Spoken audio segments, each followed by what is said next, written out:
আসসালামু আলাইকুম ভিউয়ার্স। বাংলাদেশের সর্বশেষ আপডেট সংবাদে আপনাদের স্বাগত। জানিয়ে দেব হাতে থাকা সর্বশেষ আপডেট বাংলা সংবাদ। প্রথমেই সংবাদ শিরোনাম। দেশ নিয়ে ষড়যন্ত্রকারীরা এখনো থেমে নেই বলেছেন খসরু। এরপর জানিয়ে দেব এমপিদের নামে আসা শুল্কমুক্ত গাড়ি বিক্রির সিদ্ধান্ত। এদিকে এবার 5 জেলা সুপারকে বদলি। এরপর জানিয়ে দেব বন্যার্তদের জন্য প্রধান উপদেষ্টার তহবিলে একদিনের বেতন দিচ্ছে ইসি। সর্বশেষ জানিয়ে দেব আইজিপির সাথে জাতিসংঘের মানবাধিকার বিষয়ক প্রতিনিধি দলের সাক্ষাৎ। এতক্ষণ শুনছিলেন সংবাদ শিরোনাম, এবারে বিস্তারিত।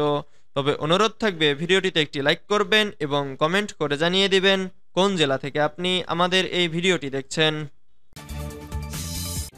দেশ নিয়ে ষড়যন্ত্রকারীরা এখনো থেমে নেই বলেছেন খসরু। দেশ নিয়ে ষড়যন্ত্রকারীরা এখনো থেমে নেই বলে মন্তব্য করেছেন বিএনপির স্থায়ী কমিটির সদস্য আমির খসরু মাহমুদ চৌধুরী। বুধবার 28 আগস্ট জাতীয় কবি কাজী নজরুল ইসলামের ৪৮তম মৃত্যুবার্ষিকী উপলক্ষে বাংলাদেশ জাতীয়তাবাদী সাংস্কৃতিক দলের উদ্যোগে জাতীয় প্রেস ক্লাবে এক আলোচনা সভায় তিনি এ মন্তব্য করেন। আমির খসরু বলেন, বিগত দিনে যে অপকর্ম হয়েছে তার বিচার মাত্র শুরু হয়েছে, সফলতার পরিপূর্ণ মুখ দেখব।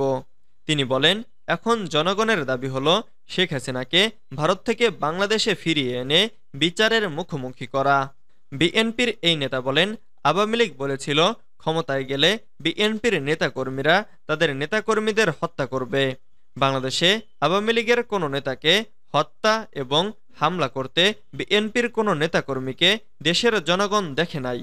বাংলাদেশ জাতীয়তাবাদী সাংস্কৃতিক দলের কেন্দ্রীয় কমিটির সভাপতি হুমায়ুন কবির ব্যাপারীর সভাপতিত্বে আলোচনা সভায় বিএনপির চেয়ারপারসনের উপদেষ্টা আব্দুল হাই শিকদার, যুগ্ম মহাসচিব খায়রুল কবির খোকন, ঢাকা বিশ্ববিদ্যালয়ের অধ্যাপক ডক্টর সুকমল বড়ুয়া সহ আরও অনেকে বক্তব্য দেন।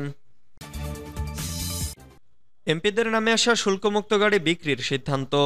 চট্টগ্রাম বন্দরে এমপিদের নামে আসা শুল্কমুক্ত 50টি বিলাসবহুল গাড়ি বিক্রির সিদ্ধান্ত নেওয়া হয়েছে। বুধবার 28 আগস্ট অন্তর্বর্তীকালীন সরকারের অর্থ ও বাণিজ্য উপদেষ্টা ডক্টর সালেহ উদ্দিন আহমেদ এই তথ্য জানান। তিনি সাংবাদিকদের জানান, সাবেক এমপিদের নামে চট্টগ্রাম বন্দরে এসে আটকে থাকা শুল্কমুক্ত গাড়ি ফেরত পাঠানো ঠিক হবে না। ফেরত পাঠালে দেশ রাজস্ব হারাবে। তাই এই গাড়িগুলো বিক্রি করার শর্ত সহজ করে দেওয়ার নির্দেশনা দেওয়া হয়েছে। চট্টগ্রাম বন্দর সূত্রে জানা গেছে, শুল্কমুক্ত সুবিধায় আনা 50টি বিলাসবহুল গাড়ি চট্টগ্রাম বন্দরে পৌঁছানোর আগেই জাতীয় সংসদ বিলুপ্ত ঘোষণা করা হয়। ফলে গাড়িগুলো এখন ছাড় নিতে হলে অন্তত 6 কোটি টাকা করে শুল্ক দিতে হবে।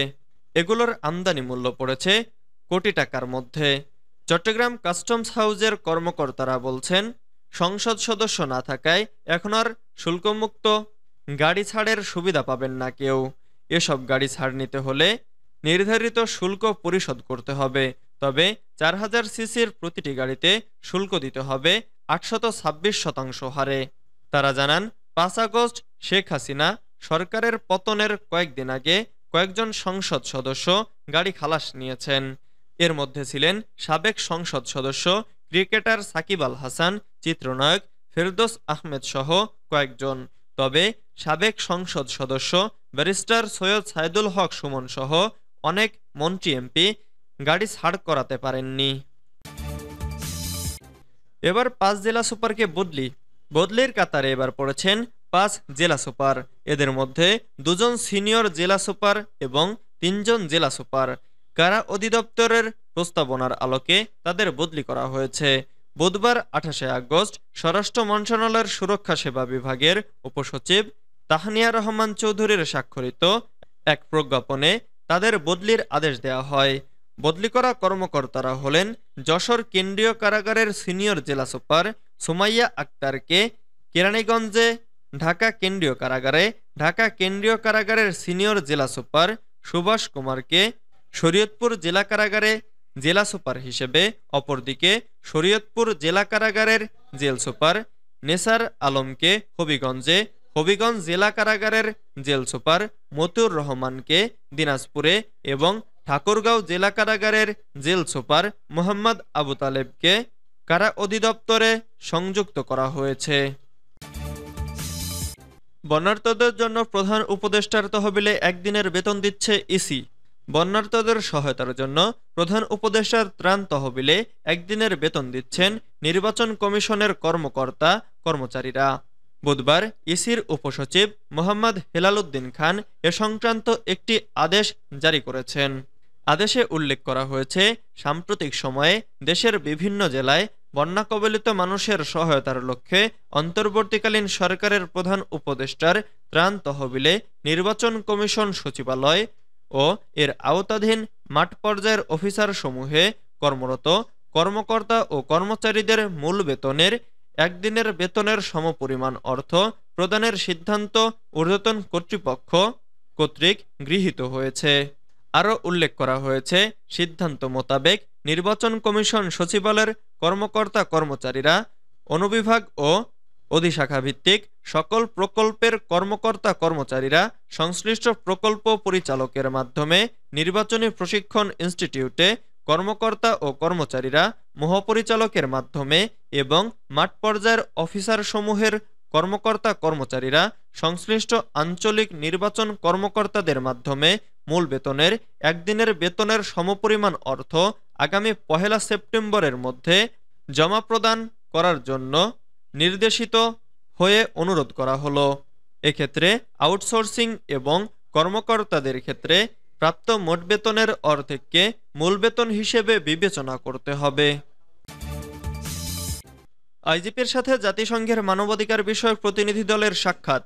আইজিপি মোহাম্মদ মইনুল ইসলামের সাথে সৌজন্য সাক্ষাৎ করেছেন জাতিসংঘের মানবাধিকার বিষয়ক হাই কমিশনার কার্যালয়ের একটি প্রতিনিধি দল। বুধবার বিকেলে পুলিশ হেডকোয়ার্টার্সে এ সৌজন্য সাক্ষাৎ অনুষ্ঠিত হয়। সাক্ষাতে ৩ সদস্যের প্রতিনিধি দলের নেতৃত্ব দেন জাতিসংঘের মানবাধিকার বিষয়ক হাই কমিশনার কার্যালয় এশিয়া প্যাসিফিক সেশনের প্রধান রোরি মুঙ্গোভেন। প্রতিনিধি দলের অপর সদস্যরা হলেন এশিয়া প্যাসিফিক সেকশনের মানবাধিকার বিষয়ক কর্মকর্তা লিভিয়া কসেনজা এবং আলেকজান্ডার জেমসামির এই জুঙ্গদি। সাক্ষাৎকালে প্রতিনিধি দলকে সার্বিক সহযোগিতা প্রদানের আশ্বাস দেন আইজিপি।